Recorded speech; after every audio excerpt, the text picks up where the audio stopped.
ভাৰতত হিন্দু সনাতনীসকল সংকটত বুলি চিঞৰি থাকোঁতে বিশ্বৰ প্ৰতিগৰাকী সনাতনীৰ বাবে এটা গৌৰৱৰ খবৰ।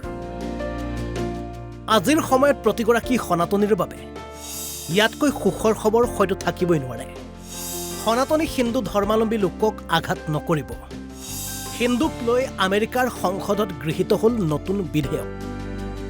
হয়, আজি প্ৰতিগৰাকী হিন্দুৰ বাবে এক গৌৰৱৰ খবৰ, কিয়নো আমেৰিকাৰ দৰে বিশ্বৰ আগশাৰীৰ ৰাষ্ট্ৰই আমেৰিকাৰ সংসদত গৃহীত কৰিলে হিন্দু সুৰক্ষাৰ স্বাৰ্থত নতুন বিধেয়ক।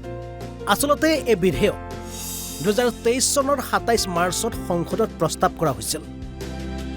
সুদীৰ্ঘ প্ৰায় 2 বছৰৰ অন্তত এই প্ৰস্তাৱক অনুমোদন জনোৱা হয় আৰু আমেৰিকাৰ জৰ্জিয়া প্ৰদেশত প্ৰথমবাৰৰ বাবে এই বিল কাৰ্যকৰী কৰা হয়।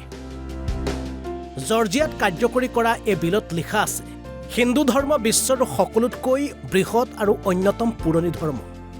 বিশ্বৰ প্ৰায় 100খন দেশৰ 1.2 বিলিয়ন লোকে এই ধৰ্মক নিষ্ঠাৰে পালন কৰে। গতিকে ধৰ্মীয় পৰম্পৰা আৰু বিশ্বাস অনুসৰি সাৰ্বজনীন গ্ৰহণযোগ্যতাৰে সকলো শ্ৰেণী মানুহৰ প্ৰতি সন্মান আৰু শান্তি স্থাপন কৰে হিন্দু ধৰ্মই। সমান্তৰালভাৱে 3য় দফাত লিখা আছে যে আমেৰিকাত থকা হিন্দু ধৰ্মাৱলম্বী লোকসকলৰ যথেষ্ট অৱদান আছে আমেৰিকাৰ ওপৰত। ইয়াৰে 3য় দফাটোত লিখা আছে, The American Hindu community has been a major contributor to diverse sectors such as medicine, science and engineering, information technology, hospitality, finance, academia, manufacturing, energy, retail trade, and so much more.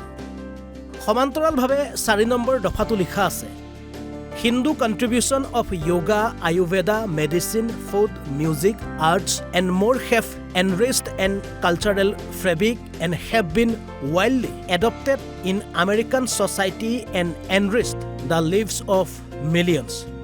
আৰু এনেদৰে একাধিক দফাৰ জৰিয়তে আমেৰিকাৰ জৰ্জিয়াত প্ৰথমবাৰৰ বাবে বিশেষকৈ হিন্দুৰ ওপৰত কোনো ধৰণৰ আঘাত নাহানিবৰ কাৰণে বা হিন্দু বিদ্বেষ অন্য ধৰ্মাৱলম্বী লোকৰ মনত নানিবৰ কাৰণে এনেদৰে এক বিশেষ বিলৰ জৰিয়তে সংসদত গৃহীত কৰা হয়।